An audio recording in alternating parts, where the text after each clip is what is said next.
Some games are meant to be left alone, but what happens when curiosity and a thirst for fame lead you to play something that was never meant for the living?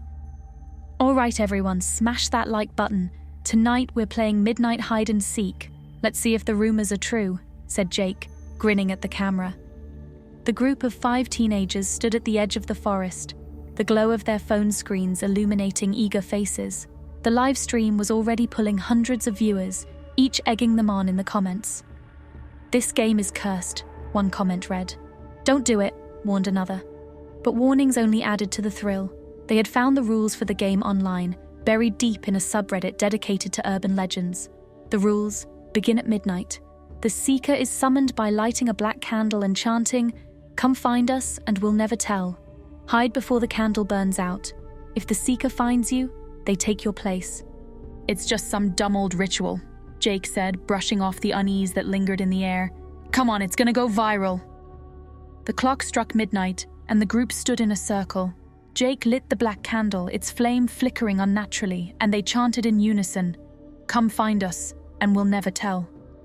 A cold wind swept through the clearing, extinguishing the candle almost immediately. The group exchanged nervous glances. "All right," said Mia, Jake's best friend, trying to keep her voice steady. "Time to hide." The group scattered into the dense forest, their phones streaming the entire time.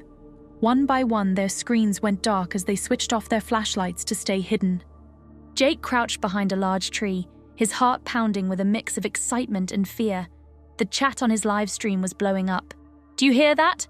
Something's behind you!" He laughed softly. "Nice try, guys, you're not gonna scare me." Then he heard it. Footsteps, slow and deliberate, crunching leaves in the distance. Jake's smile faltered. "Mia," he whispered into his mic, "is that you?" No response. The footsteps grew louder, closer, until he could feel the vibrations in the ground.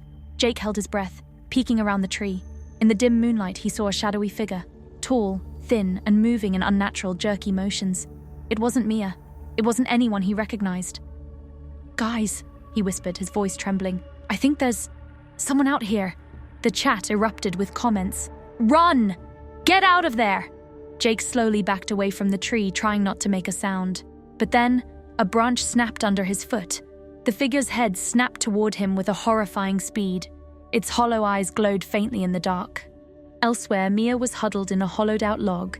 She'd turned off her phone's screen but could still hear the faint hum of the live chat. She'd been in there for what felt like hours, her nerves fraying with every passing second. A sharp crack broke the silence. Her breath caught. Through the gaps in the log, she saw movement, a shadow, taller and leaner than anyone in their group. The figure moved unnaturally, its limbs jerking as if it were a puppet on strings. Mia pressed a hand over her mouth, stifling a scream. The figure stopped, standing unnervingly still for several seconds.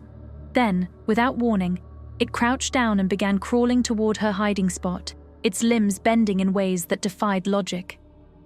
Mia's heart raced as she fought the urge to run. At the clearing, Sophie, the youngest of the group, had stayed near the candle. She'd always been skeptical of ghost stories and figured the safest spot was the starting point. But now she was regretting it. The candle was lit again. Her heart stopped. She hadn't relit it. And then she saw the figure standing just beyond the glow of the flame, staring at her with hollow eyes. It tilted its head slowly, almost curiously. Sophie's phone buzzed in her pocket, a notification from the live stream. She pulled it out with shaking hands and read the comment. "Behind you." She turned, and the figure was gone. The candle flickered violently and the flame went out. Sophie's screen froze, and her live stream cut to static.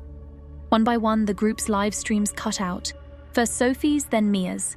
Jake's was the last to go dark, but not before his viewers saw something horrifying. A shadowy hand reaching out from the darkness, pulling him out of frame. By morning, the teenagers were missing. Their phones were found scattered throughout the forest, the live stream videos corrupted. But the footage wasn't completely gone.